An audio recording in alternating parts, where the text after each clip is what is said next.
On fait un petit décompte. 5, 4, 3. Bonjour à tous et welcome à cet Open des jeunes du Stade français.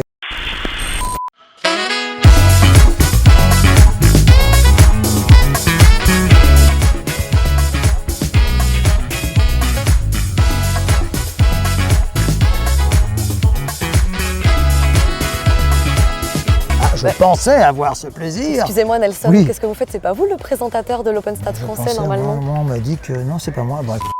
Alors, au sommaire de ce journal, on va parler des matchs de la journée, forcément, avec les chroniques de Ronan et Hugo qui vont débriefer les huitièmes de finale. Oui. Il y aura aussi une rubrique centrée sur les doubles mixtes, fait par les joueurs. Oui. C'est sympa les doubles Très bien, mixtes. oui.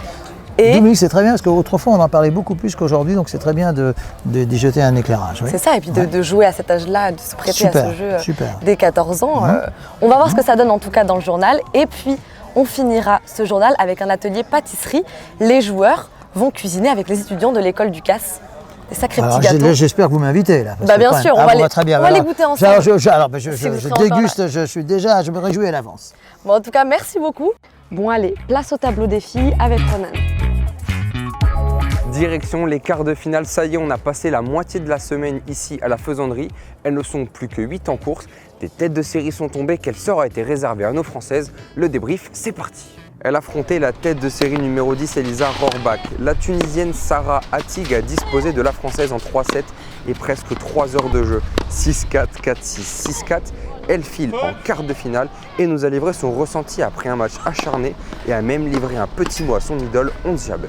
Yeah, after my match I feel I'm happy because I won and I played good. It was a tough match and I was fighting and I didn't give up, and the girl, she was also fighting, and like this place, it was so good, like I feel like I'm comfortable and everything is good. Yeah, my objective is like to win this tournament, like all.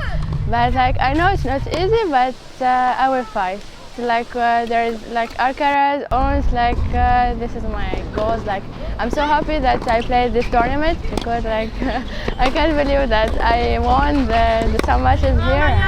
I can win. Yalla Habibi, Ons Jabeur. Face à elle, elle retrouvera la Kazakh Eva Koricheva, tombeuse de la tête de série numéro 3 Berzina en 2-7 expéditif 6-1, 6-2. C'était sans doute la surprise du jour côté filles dans ces huitièmes de finale. Première manche, Koricheva. Chez les Françaises, les derniers espoirs reposaient aussi sur Maya Boris. Face à la numéro 9 Shaw, la tricolore n'a pas démérité. Mais elle a été battue en 3-7, 6-3, 4-6, 6-2 par la coréenne qui retrouvera la tête de série numéro 2 de ce tournoi, Barbara Koshteka. Enfin, Victoria Barros, la championne au titre, a écarté Koharu Nishikawa 6-3, 6-2 et retrouvera Alexandra Komitskaya, la tête de série numéro 5, mais surtout sa partenaire de double. Le dernier quart de finale opposera Sakino Miyazama, la japonaise, contre la lituanienne Victoria Sezonic, tombeuse d'Andrea Olario, la tête de série numéro 1.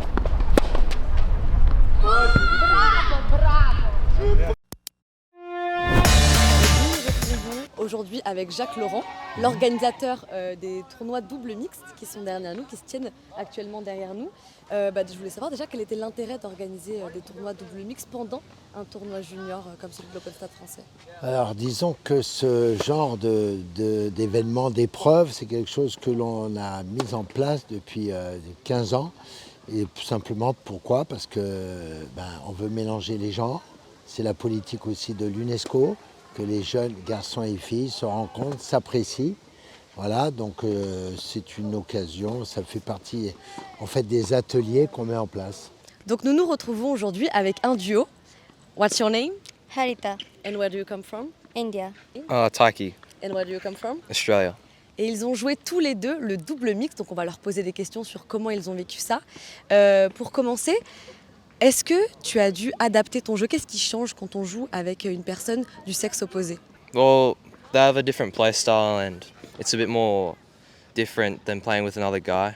So you just have fun, enjoy it, and try and adapt and play well together. It was really nice to playing with the boys here, and it was fun because I didn't know anyone. And yeah, I played with a lot of new players. Well, personalities are different compared to another guy, so it's just a bit different. The girls more, how do I say it, just different, like not as aggressive as other guys. Are you agree with him? You're Yeah. not aggressive when you play Yeah. tennis? Yeah. And guys are aggressive when they play tennis? Not all of them, Okay. but some. Merci beaucoup à tous les deux. Thank you so much. Thank you. Bon, on va retrouver Hugo pour savoir où en sont les matchs garçons de la journée. Les finales de l'Open Stade Français 2023 s'approchent à grands pas. Ce vendredi, les quarts de finale prendront place sur la terre battue parisienne. Tout de suite, le récap pour connaître les prochaines affiches.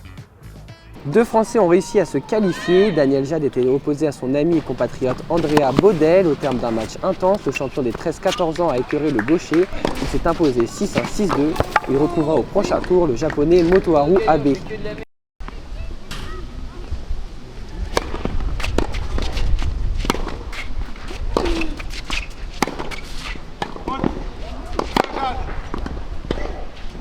Opposé à l'Ukrainien Volodymyr Revenko, le nouveau prospect de la Rafael Nadal Academy n'a pas tremblé pendant les moments importants. Score final 7-6, 6-2.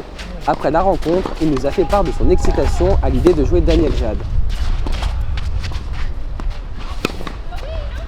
I'm feeling very good today. I played well and I'm happy, but I want to keep playing like this also tomorrow. It's very great opportunity for me to like how I can play well. So yeah, I'm just excited for tomorrow's match. L'aventure continue également pour Tommaso Pedretti. Le Français faisait face à William Kelsberg. Il confirme ses bonnes prestations. Prochain objectif pour lui, la tête de série numéro 1, Mustafa Egeshik.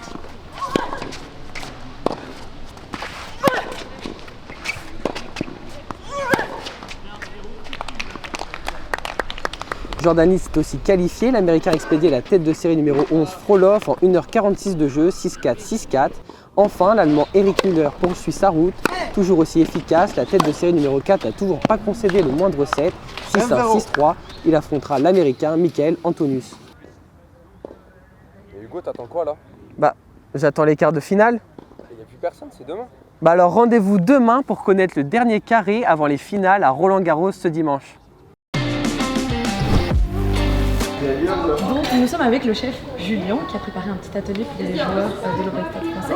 Est-ce que vous pouvez nous expliquer ce qu'ils sont en train de faire? Là, le but, les joueurs et joueuses, ce qu'on leur a fait faire, c'est des petites barres de céréales, complètement naturelles.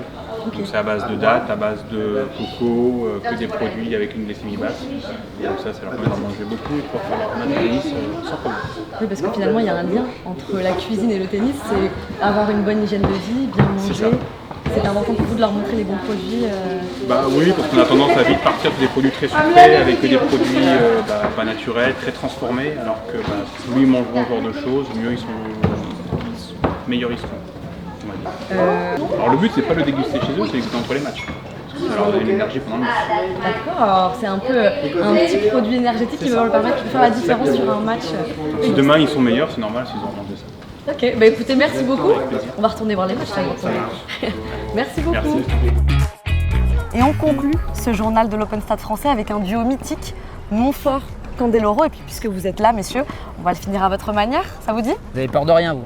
Écoutez, nous on a été ravis de passer cette troisième journée de cette 33e édition de ce tournoi des jeunes ici, là. Du beau monde qu'on a vu aujourd'hui. Rien à ajouter, si ce n'est quand on voit ses performances, on ne regrette pas que Philippe Candeloro ait choisi le patinage au détriment du tennis.